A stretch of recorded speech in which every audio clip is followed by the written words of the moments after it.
저는 오늘 여러분과 함께 무너진 가정을 회복하라 이런 제목으로 은혜 말씀을 나누고자 합니다. 여러분, 오늘날 우리는요 가정의 위기의 시대를 살고 있습니다. 옛날하고 다른 것 같아요. 세상은 과학기술이 눈부시게 발전하고 점점 편리해지고 있죠. 그런데 우리가 살고 있는 이 가족 간의 사랑은 예전만 못한 것 같아요. 점점 식어지고 또 부모 자식 간의 친밀도는 약화되고 있어요. 정말 하루에 부모 자식 간에 30분도 대화하지 못하는 그런 가정이 드러나고 있어요. 그리고 자녀도 부모에게 이 고민을 터놓는 그런 자녀들도 줄어들고 있고, 예전에는 그 가정이 이 평안한 안식처였다면 요새는 갈등의 장소로 변모되고 있습니다. 물론 화목한 가정도 많아요. 그런 가정도 많죠. 근데 오늘의 말씀은요, 화목하지 못한 가정, 부모와 자식 간에 서로 사랑하지 못하고 마음을 터놓지 못하는 가정, 마음의 문을 닫은 가정, 이런 무너진 가정을 회복하기 위한 하나님의 말씀이 되겠습니다. 우리가 본문의 말씀을 보면 첫째로 이 자녀는 자녀다움의 회복이 굉장히 중요하다, 이렇게 말씀해요. 자녀다움의 회복이 중요하다.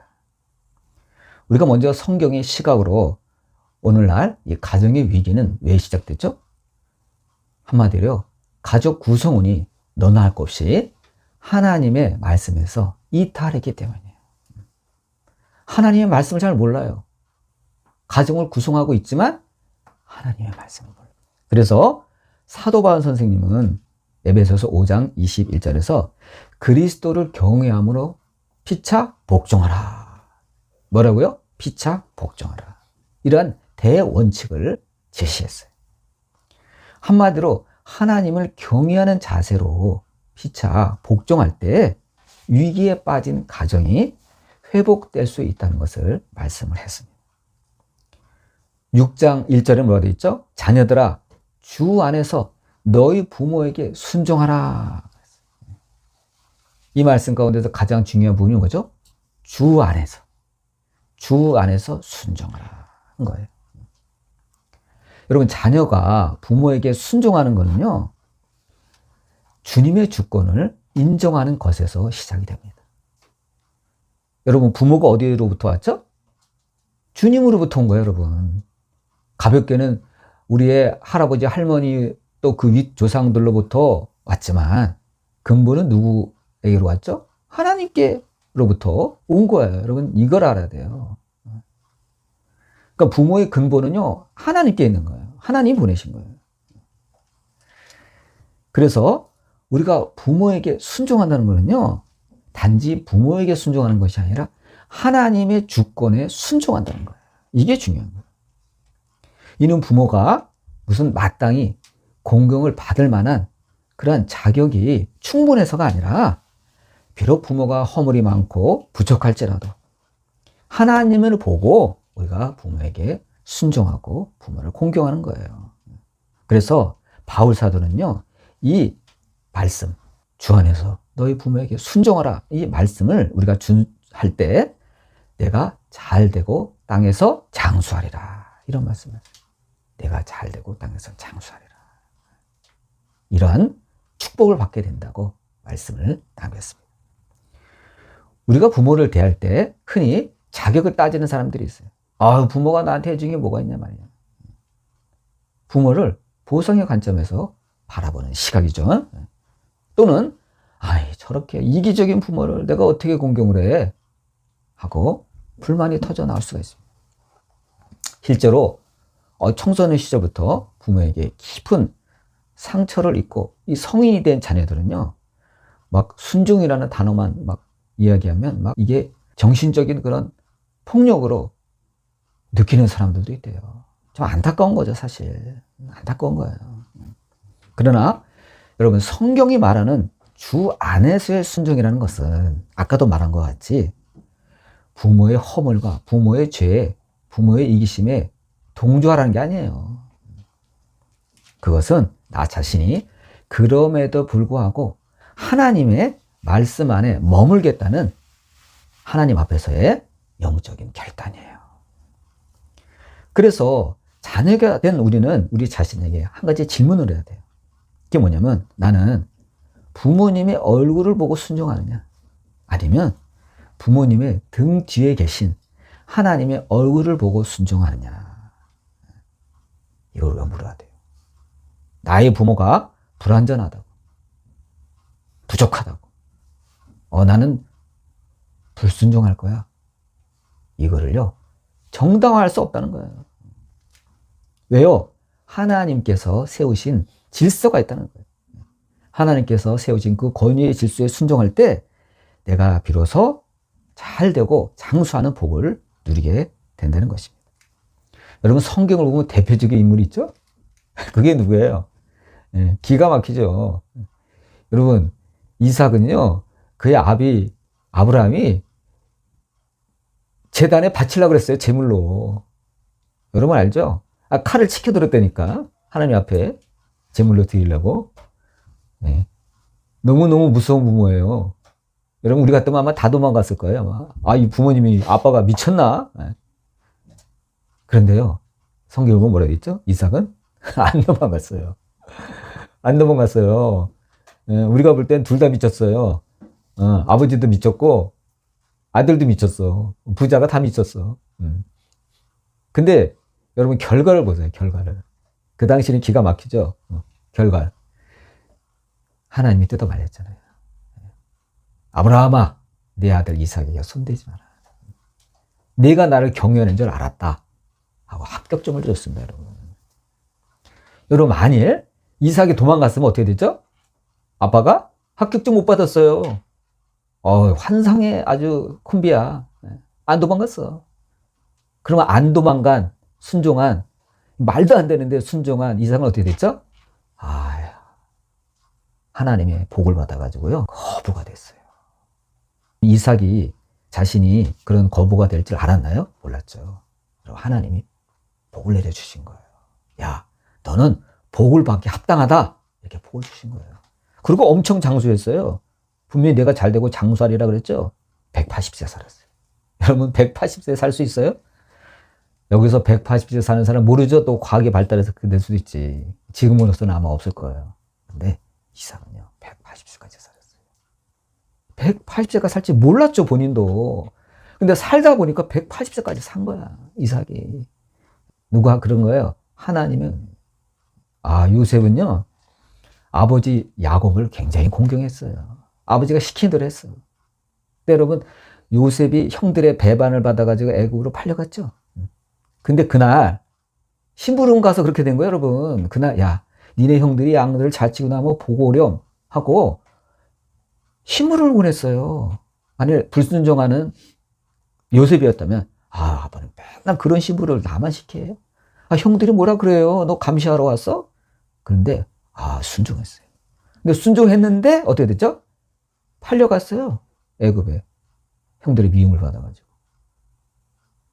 그럼 고통받은 거 아니에요? 괴로운 생활한 거 아니에요? 부모 말 들었다가. 그러니까 여러분, 결과를 보자고요. 어떻게 됐죠? 총리 됐잖아요, 여러분, 애굽에서. 결과를 보고 얘기하자고. 지금 당장 보지 말고.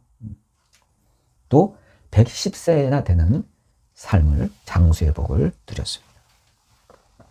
더구나 여러분, 이 요셉의 아들은요, 나중에 이 에브라임과 므낫세죠, 이스라엘의 지파가 돼버렸어요. 원래 요셉이라는 한 지파가 되는데 이 아들 둘이 지파 하나씩 차지해가지고 이스라엘의 12지파에서 다른 지파는 하나밖에 없는데 이 요셉 지파면요, 2개야, 2개. 엄청 복을 받은 거예요.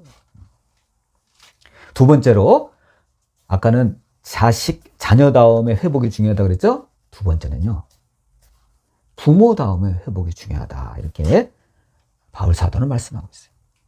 바울 사도는요, 6장 4절에서 이제 시선을 부모에게 돌립니다. 그럼 뭐 맨날 자녀만 잘해야 돼요? 아니에요. 부모도 잘해야 돼요. 아비들에게 특히 돌려요. 또 아비들아, 너희 자녀를 노엽게 하지 말고 오직 주의 교훈과 훈계로 양육하라.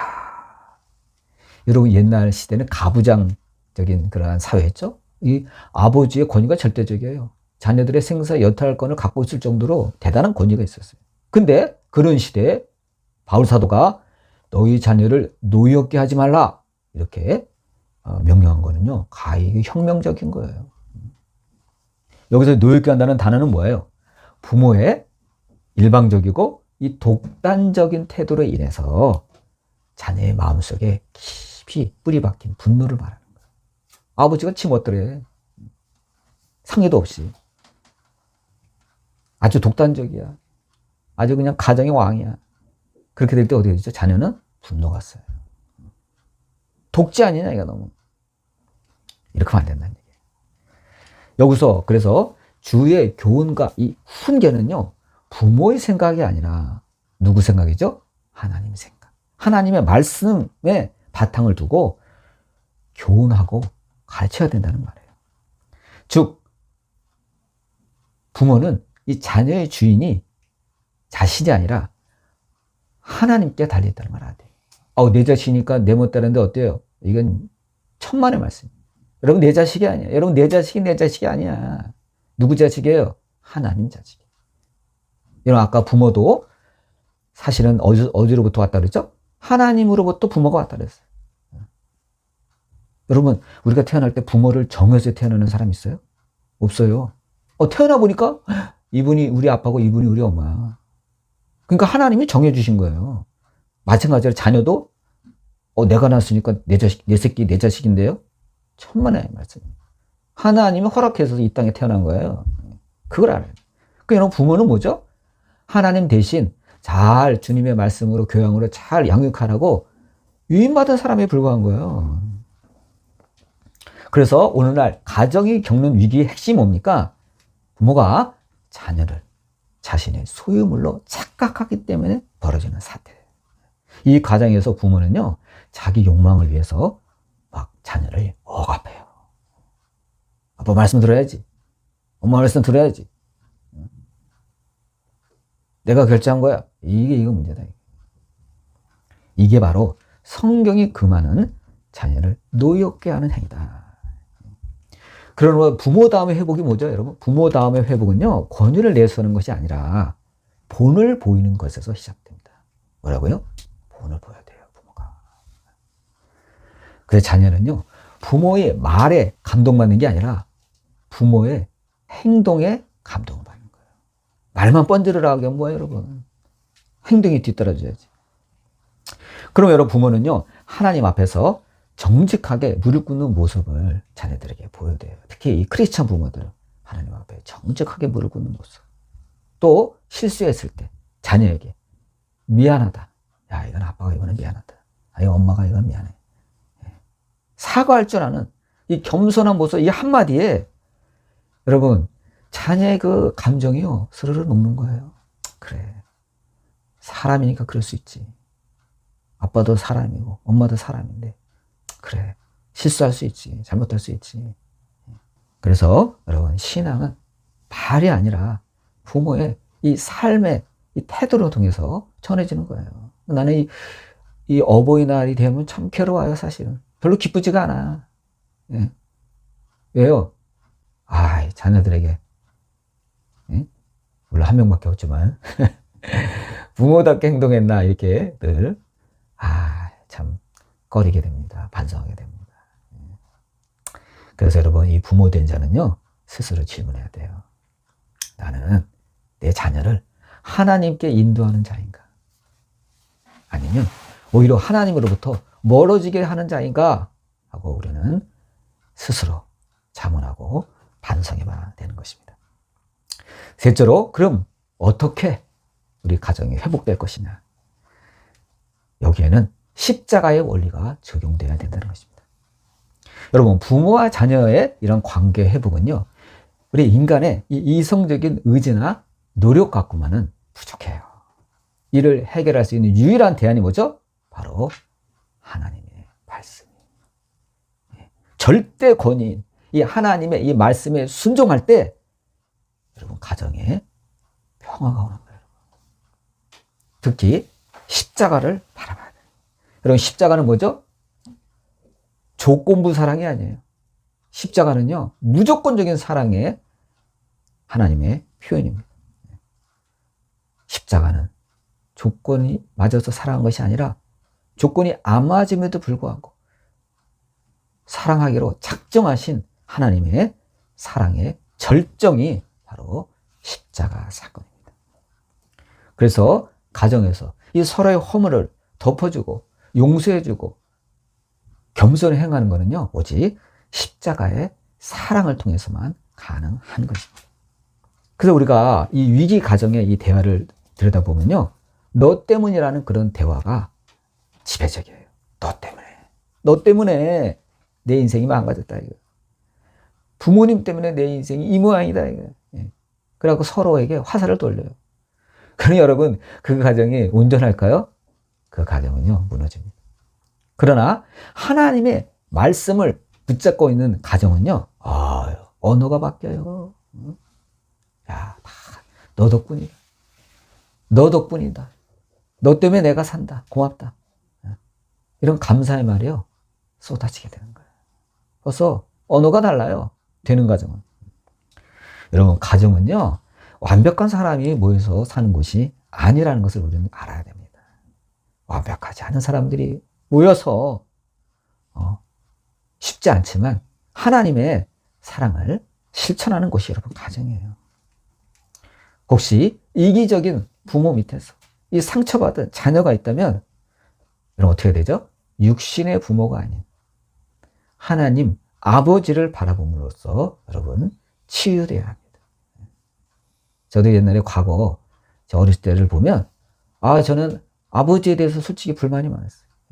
그래서 제가 심할 땐 아버지가 저럴 수가 있나. 나는 하나님 아버지는 있어도 우리 아버지는 없다. 이런 극단적인 그런 생각까지 한 적도 있습니다. 지내놓고 보면 용서할 수 있는 거예요, 사실은. 용서할 수 없는 건 없어요. 용서할 수 있는 거예요. 그런데 그래도 내가 그때 잘했던 것은 내가 하나님 아버지를 보고 하나님을 붙들었기 때문에 내가 삐뚤어 나가지 아니하고 내가 온전할 수 있었구나 하고 하나님께 은혜를 돌리지 않을 수가 없습니다. 하나님을 바라보세요. 또 자녀가 거역함으로 가슴 아래하는 부모가 있습니다. 애가 이미 삐딱선을 탔어. 이미 삐뚤어 나가. 그럼 여러분 어떡하죠? 여러분, 탕자의 비유에서 둘째가 집을 나갔잖아요. 그것도 유산을 달라 그래가지고 미리 땡겨달라 그래가지고 죽었는지 살았는지 소식도 없어. 그때 부모는 어떻게 됐죠? 날마다 그 아버지는 이 자식이 언제나 오나 이렇게 몸은 무사한가, 밥을 굶고 다니진 않나, 그 동구 밖에 가서 날마다 기다렸잖아요. 그게 부모 심정이라는 거예요. 부모라면 자식이 죽었는지 살았는지 관심 없고, 그건 부모가 아니죠. 이렇게 자식이 혹시 그렇게 될지라도 어떻게 해요? 인내함으로 하나님의 사랑을 보여줘야 돼요. 저는 이 탕자의 비유에서 참 그런 걸 생각해요. 여러분, 이 탕자가 이제 부모가 준 재산을 막 다 낭비하고 빈털터리가 돼가지고 이제 집으로 오잖아요. 이제 집에 가면 이제 혼나겠구나. 나는 아버지한테 이제 막 정말 죽도록 맞겠구나. 마음을 접고 오는데 아버지가 뭐 마을 입구에서 기다리고 있는 거야. 연락도 안 했어요. 여러분, 그 얼마나 그 반가웠을까요, 그 자식이. 그러니까 여러분, 그 자녀가 뭐라 그래요? 그 탕자가 고개를 못 들어. 아버지요, 나는 아버지 아들이라고 나는 일컬음을 받을 자격이 없습니다. 누가 뭐라 그랬어요? 거기서 여러분, 자녀가 벌써 감동하는 거야, 자식이. 여러분, 무너진 가정이 회복되는 길은 뭐예요? 상대방이 변하기를 기다리는 것이 아니라 내가 먼저 변해야 됩니다. 내가 먼저 십자가 앞에서 죽고 예수님의 심정으로 살 때 여러분, 이 무너진 가정이요, 회복되는 거예요. 그리고 부모답게, 부모는 부모답게, 자녀는 자녀답게 회복이 됩니다. 여러분, 자녀는 주 안에서 부모에게 순종하고 공경함으로 성경에 약속된 축복을 여러분 꼭 받으시기 바랍니다. 또 부모는 제발 자녀를 노엽게 하지 말고 주의 훈계와 사랑으로 양육함으로써 자식에게 무시당하지 않는 이런 영적 권위를 회복해야 되는 것입니다. 여러분, 가정은 하나님이요, 이 땅에 허락하신 작은 천국이에요. 그런 사람들이 많아요. 아이, 죽어서 천국 가면 되지 뭐. 난 죽으면 천국 가면 되지 뭐. 여러분, 그럼 우리가 살고 있는 이 세상은 뭐 지옥 같아도 되나요? 아니죠. 여러분, 우리는요, 정말 죽어서 천국 가고 싶은 사람은 살아있을 때 하나님께서 허락하신 이 작은 천국인 이 가정에서 천국을 여러분 맛봐야 돼요. 이게 먼저 순서예요. 뭐라고요? 우리 가정에서 천국을 맛봐야 된다. 우리가 서로에 대한 그러한 그 비난을 멈추고 주 안에서 서로를 용납하고 수용할 때 하나님은요, 그 가정이 무너진 가정이라 할지라도 우리 하나님께서 일하시기 시작해요. 다 회복시키는 거예요. 영혼도 치료하고 육신도 치료하고 전인적으로 하나님께서 치료하신다는 겁니다. 오늘 말씀 여러분 깊이 새겨 들으시고 이대로 실천하는 저와 여러분 되시기를 주님의 이름으로 축원드립니다. 기도하시겠습니다.